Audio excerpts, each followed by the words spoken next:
Good morning, everyone. My name is Taryn, and thank you so much for stopping by my channel, Nicole Flower House.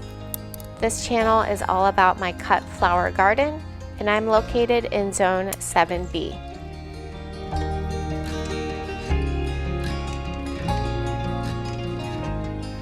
This week I've had my second variety of carnations start to bloom. They smell just as sweet as the other ones that I had last week. And I really love the color on these, this nice blush pink.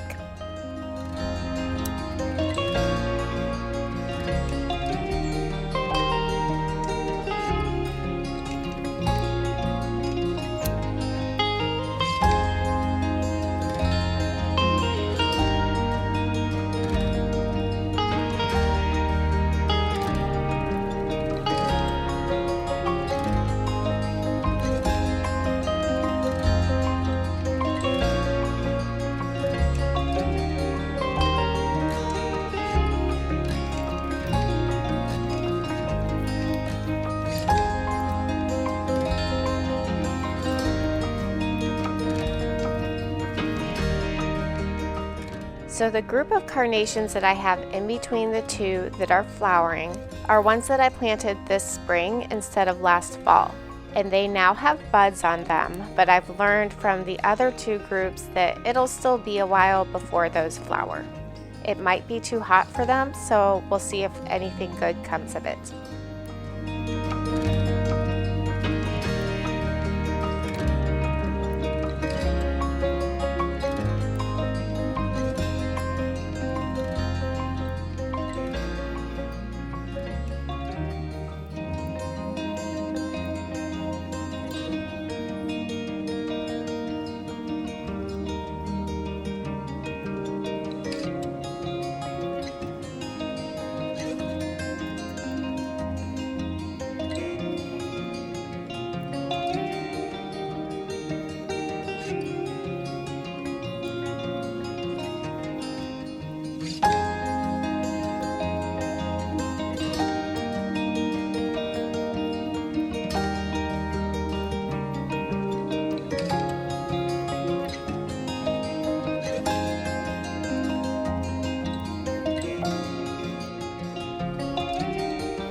These are the Trumpet Mix and University of California Mix Snapdragons from Johnny's Seeds.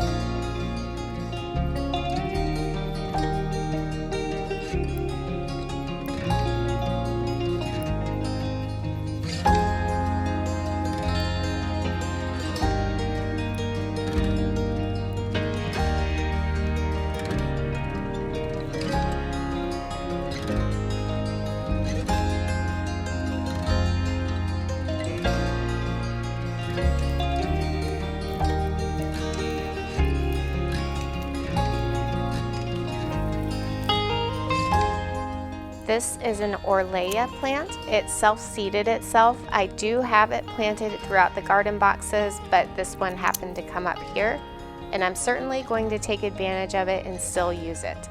I really don't mind if this self-seeded it all over my pathways.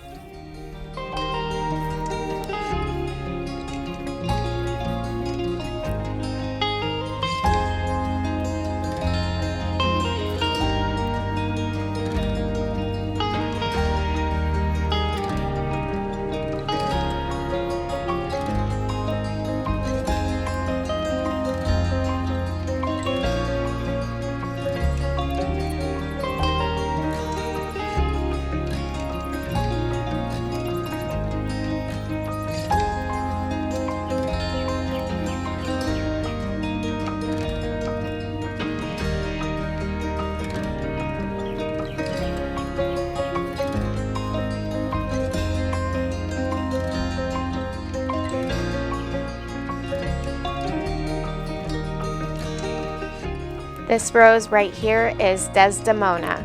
She is a David Austin rose, and she is just really thriving this year, looks fully established. I'm so impressed with how much growth this plant has had. It's only its second year in this spot in the garden. It was a bare root rose when I planted it, so the first year they will look kind of small, just like the new ones I planted this spring. Those all look pretty small, but after their second and third year, they just really take off. Another thing that has really taken off are these sunflowers. I wanted to get some footage of me standing in front of them so you could just see how tall they are. Now obviously these are way too big for cut flower arrangements, but I'm so excited about these. I can't wait for them to bloom later on in the season. And it's my first successful year of having any sunflowers survive in my garden at all. So these are very precious to me.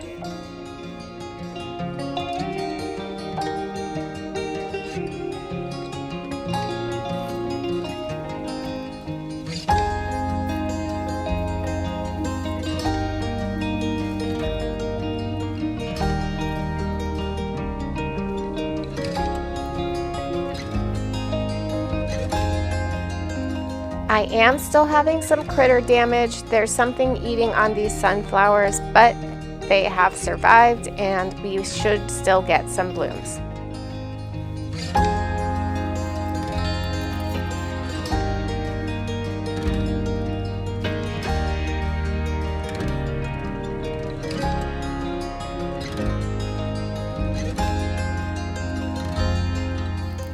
Now over here in the dahlia patch is really exciting news. It looks like I'm going to have my first flower soon.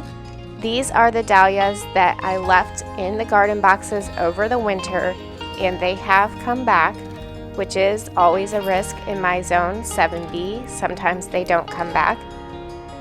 But these ones that I did save in the garden boxes are coming up very strong, much earlier and larger than the ones I planted out from tubers. So I'm glad I have a nice mix of both new tubers and these ones that I've overwintered.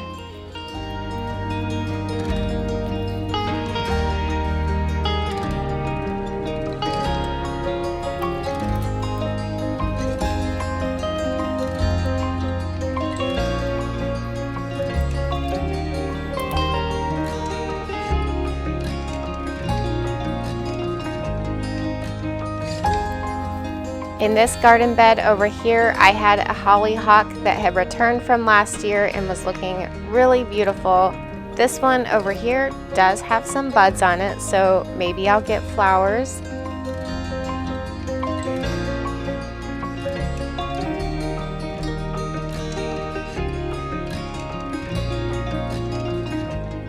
But this one next to it has been completely eaten. All the flowers and buds are chomped off the top. I don't know if this will recover or not.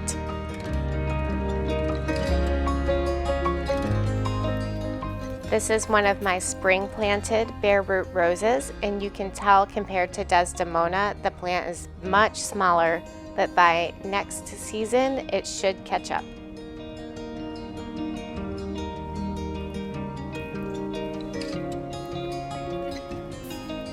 This rose over here is Strawberry Hill. It is her second year in the garden, just like Desdemona. She's just gone through a flush and needs cleaned up and pruning very badly.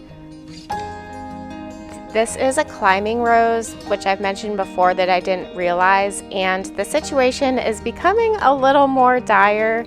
She's putting off offshoots that are just splaying all over the place already, and it's very early into the season. I'm not sure how I want to support this.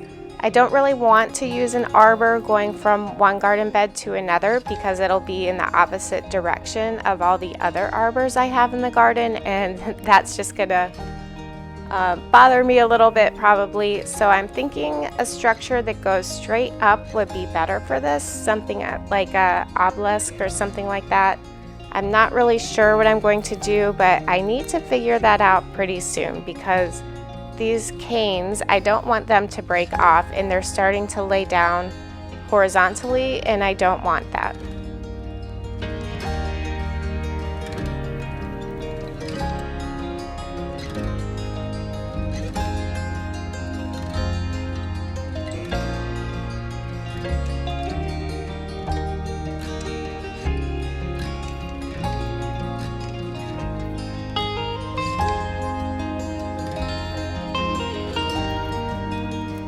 This cilantro that I've allowed to go to flower is really producing tons of flowers for me.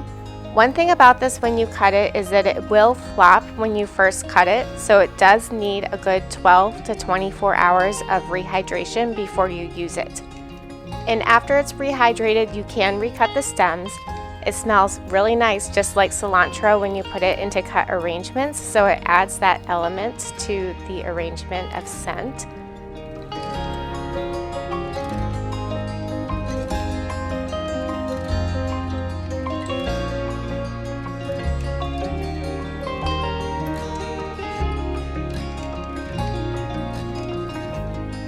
This plant right here is called Dahlia. Now I'm getting a lot of these black and yellow beetles throughout my garden. It seems to be a lot of pest pressure right now. I'm not sure if these are harmful or not. I need to look into it.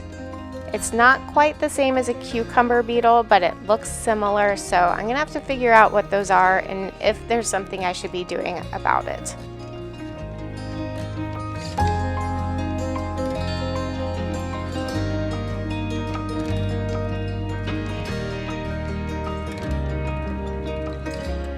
Something interesting I've noticed about the Dahlia that I just find kind of charming is that the flowers droop and bend over when they're immature, and as they get older and more ready to cut, they stand up and face the sun.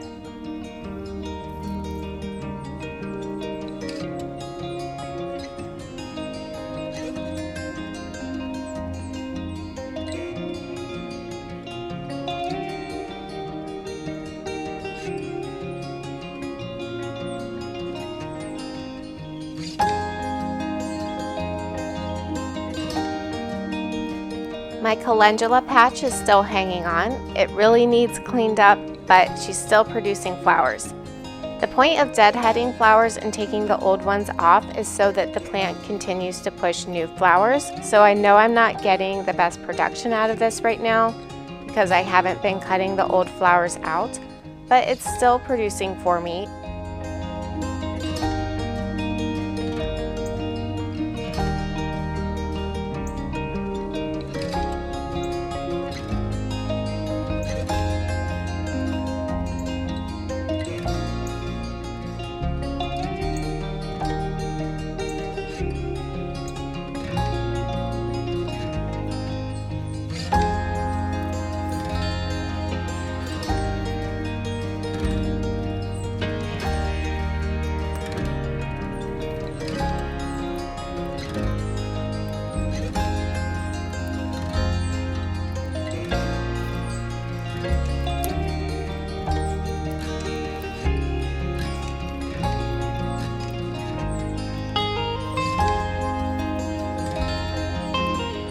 These red spike amaranth are so beautiful. I love the colors, but the stems are so thick. There's no way I can use these in cut flower arrangements. I'm guessing I should have pinched these when these were just really tiny plants, and I didn't do that. I'm thinking I'm going to cut the center stalks out of these. I don't know if that'll ruin the plant, because when you have a big plant like this and you cut the center stalk out, sometimes it leaves like a hollow core in the stem, and rainwater can get down in there and rot the plant out. But I think I am going to trim these back and see what happens.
really happy with the way this group of stock is looking. I only have one of these really purple ones. I can't remember if I planted a mix or what happened with that one. And then these other ones are looking nice as well. They're nice and tall and look much better than the other ones I planted over the winter. I just need to protect those from the cold better, and they'll perform better in the spring. This flower is new since the last garden tour. It is baby's breath. I find it really satisfying to grow my own baby's breath and not have to buy that from the store. I love that.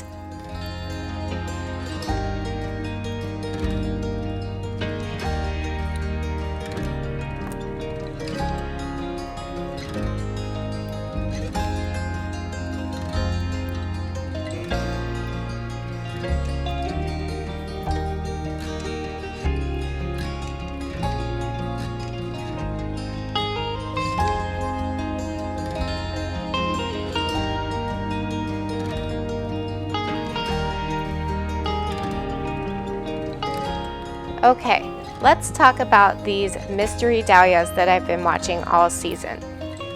I thought they were dahlias, but they just kept sprouting up, and after a certain number of these plants sprouted up, I was like, there's no way these are dahlias. There's just too many of them. So once I got it in my head that they weren't dahlias, I figured out what they were. So I wanted to take you along on this journey with me as I dig them up and show you what these actually are. I do have some anemones in here that I'm pulling out as I go along as well, but you'll know when the big reveal is, and maybe you can guess before I pull it out what these actually are.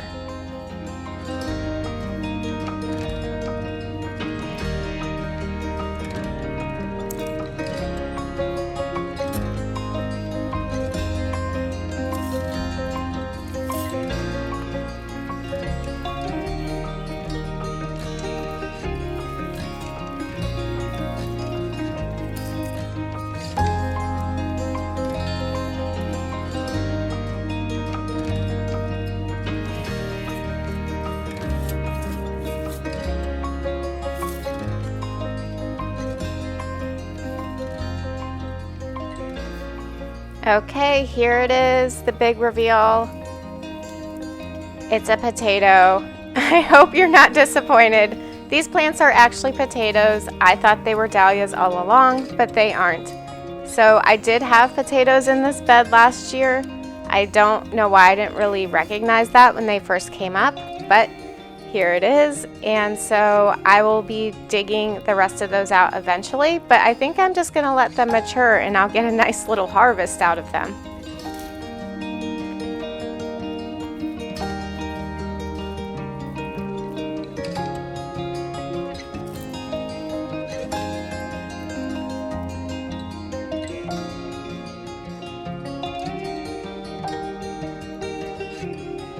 Over here along the fence where my sweet peas are, I just wanted to show you I have a lot more this week of the Lisbeth variety, these bright pink ones from Floret, and then also the Peggy Sue, which is the blush variety that I'll show you here in just a moment.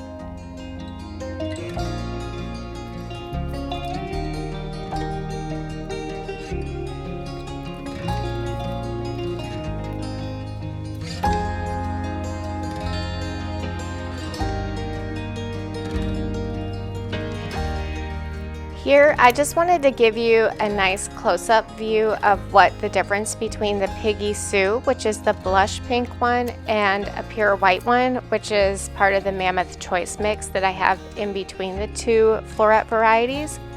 So on the left of your screen is the Peggy Sue. You can see that little tiny bit of blush to it, and the right is the pure white one.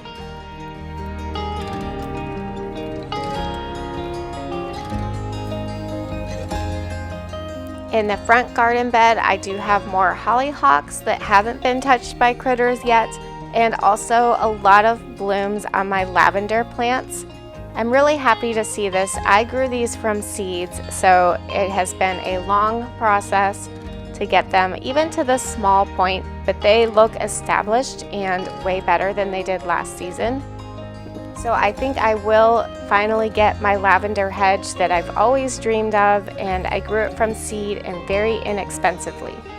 I do really appreciate growing these from seed, but in the future I'm not sure if I'll do that again. It just took a very long time. Growing from cuttings, I'm sure, is much more efficient and quicker. And this large established plant back here was a transplant. So you can compare the differences in age with those. That transplant is about 3 years old, and the ones I grew from seed are just over a year old. Now, if you're really disappointed about the potato dahlia situation, these I know for sure are surprise dahlias because I had dahlias planted here last year. I tried to dig all these tubers up to make room for my daffodils, which is where I plan on planting daffodils from now on, but I missed these. So to take the place of the other mystery dahlias, we'll leave these ones in here for this season. And if they don't seem to bother my daffodils, maybe I'll leave those in there all the time. This right here is my garlic patch, and in front of that, another lavender plant. The garlic looks like it can be harvested soon. Here is some eucalyptus that has come back. I cut all the eucalyptus down for a flower crown class that I did earlier in the season. These are some dianthus plants. I don't know which ones they are, but they are starting to flower.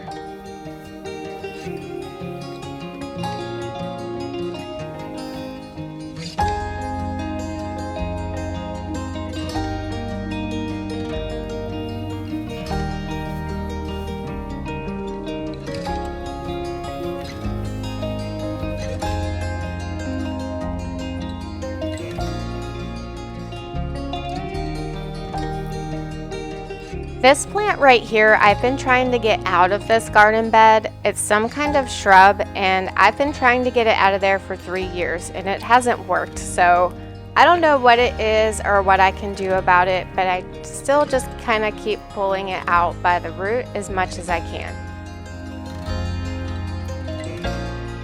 These are hydrangeas back here, and unfortunately I had to dig these out when we were getting our front steps redone. And this one in the middle here isn't doing that well. Honestly, I forgot they were back there in pots and I haven't watered them. So that one in the middle, I'm gonna throw some water on it, but I'm not sure if it'll survive. And once our remodel is finished, they'll be replanted over here by the steps where they were before. The poppy patch looks like it's pretty much done. It's getting way too hot for these flowers, I think, so I'm going to go through and harvest all the wonderful pods, big and small, keep those and dry them so I can use them in arrangements all season long and throughout the winter.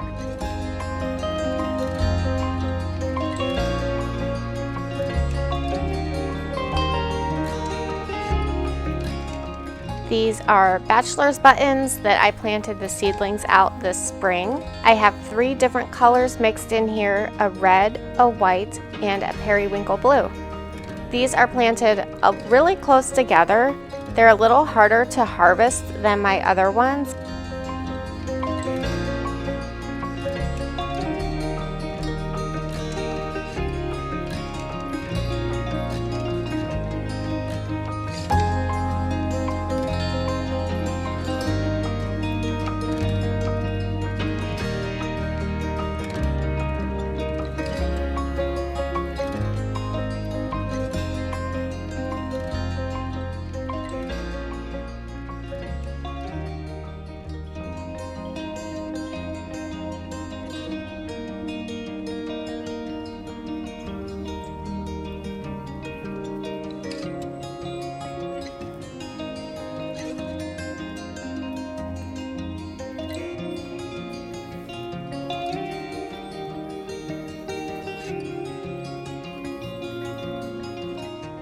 I do have a few more bachelor's buttons tucked into this garden bed, and the variety on this one is called Pinky.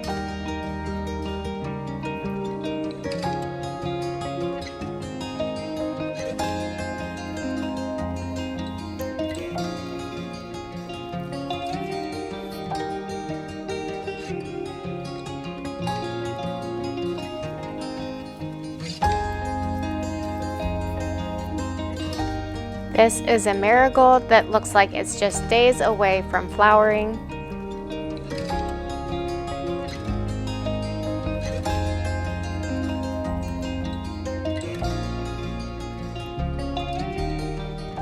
At the base of several of these trellises, I have some tomato plants that are looking nice and established and need tied up and supported.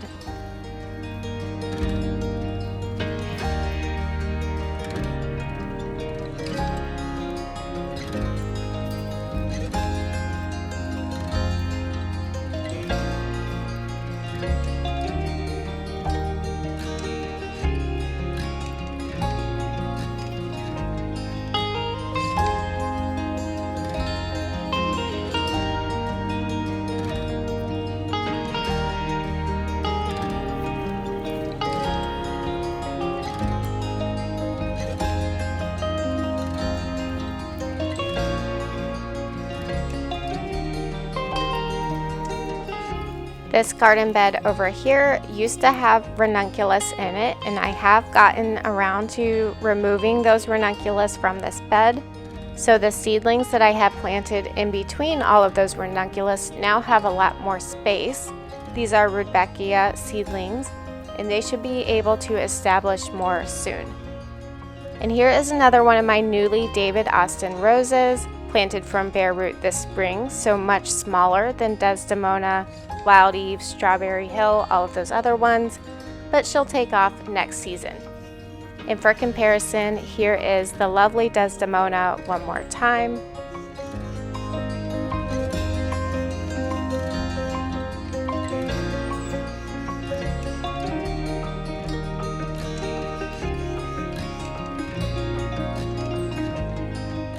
Now the garden bed that Desdemona is in also has ranunculus that I haven't gotten around to taking out. They're fading and need removed very badly. You can see the browning on the leaves, but they're still popping some blooms here and there.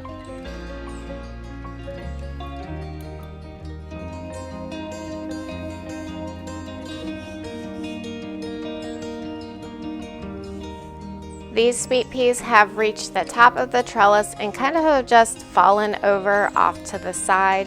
I'm not really going to do much about this. These aren't going to last much longer in the heat, so I'll just be pruning these out pretty soon. But beneath these sweet peas, I do have a tomato plant, which will appreciate when the sweet peas are gone because it'll have a lot more space. And next to that tomato plant, I have another dahlia. Now, I thought I had dug all the tubers from this dahlia out and moved them to my other dahlia patch, but it looks like I missed some. So if you leave any part of the tuber behind that has eyes on it, it will grow a whole nother plant. I am excited about this one in particular because last year it was a cafe au lait dahlia, which is a very prized dahlia in my mind. I love that variety. So I'm glad that it came back and I accidentally propagated it.